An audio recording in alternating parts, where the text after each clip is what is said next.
श्री गणेशाय नमः। वक्रतुंड महाकाय सूर्यकोटि समप्रभ निर्विघ्नं कुरु मे देवं सर्वकार्येषु सर्वदा। अब हम गणेश जी का नाम लेकर शिव पुराण प्रारंभ करते हैं। ओम नमः शिवाय, ओम नमः शिवाय, ओम नमः शिवाय। भोले बाबा को, शंकर भगवान को कोटि कोटि प्रणाम। शिव पुराण में श्री रुद्र संहिता के तृतीय खंड में 17वां अध्याय प्रारंभ करते हैं। कामदेव का शिव को मोहने के लिए प्रस्थान। ब्रह्मा जी बोले, नारद, स्वर्ग में सब देवता मिलकर सलाह करने लगे कि किस प्रकार से भगवान रुद्र काम से सम्मोहित हो सकते हैं। शिव जी किस प्रकार पार्वती जी का पाणी ग्रहण करेंगे। यह सब सोचकर देवराज इंद्र ने कामदेव को याद किया। कामदेव तुरंत ही वहां पहुंच गए। तब इंद्र ने कामदेव से कहा, हे मित्र, मुझ पर बहुत बड़ा दुख आ गया है। उस दुख का निवारण सिर्फ तुम ही कर सकते हो। हे काम, जिस प्रकार वीर की परीक्षा रणभूमि में, स्त्रियों के कुल की परीक्षा पति के असमर्थ हो जाने पर होती है, उसी प्रकार सच्चे मित्र की परीक्षा विपत्ति काल में होती है। इस समय मैं भी बहुत बड़ी मुसीबत में फंसा हुआ हूँ और इस विपत्ति से आप ही मुझे बचा सकते हैं। यह कार्य देवहित के लिए है, इसमें कोई संशय नहीं है।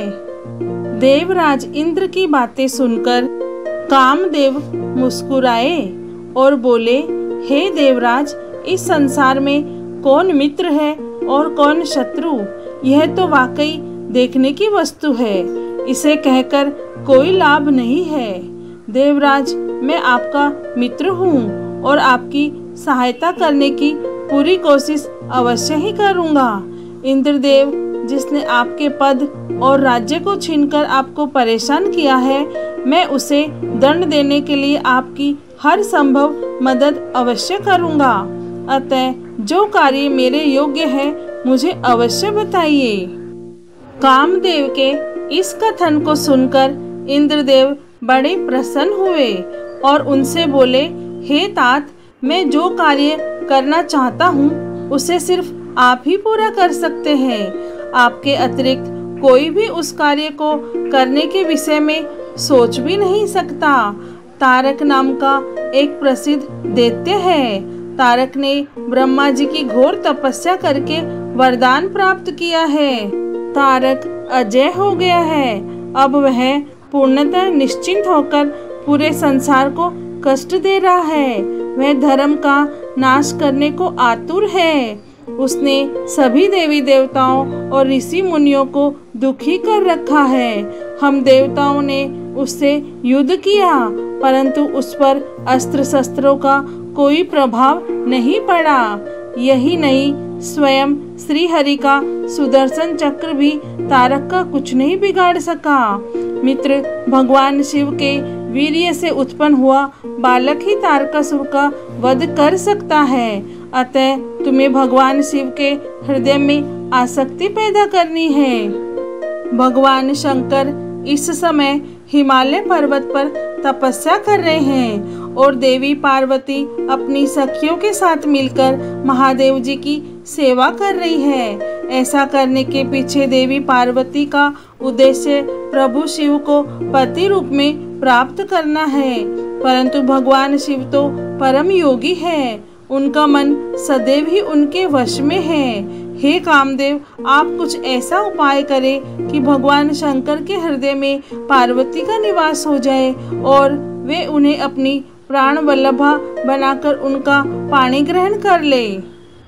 आप कुछ ऐसा कार्य करें जिससे देवताओं के सभी कष्ट दूर हो जाए और हम सभी को तारकासुर नामक दैत्य से हमेशा के लिए छुटकारा मिल जाए।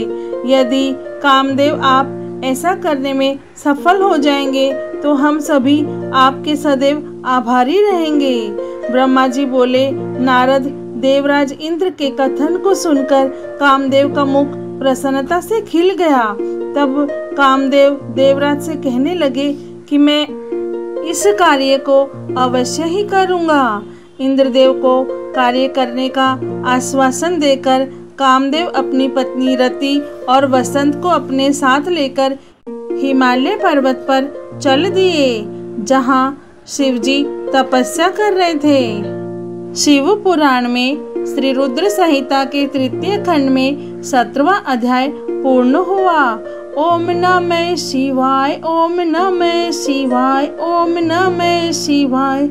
हे भोलेनाथ, हे शिव शंभु, हे माता पार्वती, आपको कोटि कोटि प्रणाम और कोटि कोटि धन्यवाद। जय भोलेनाथ।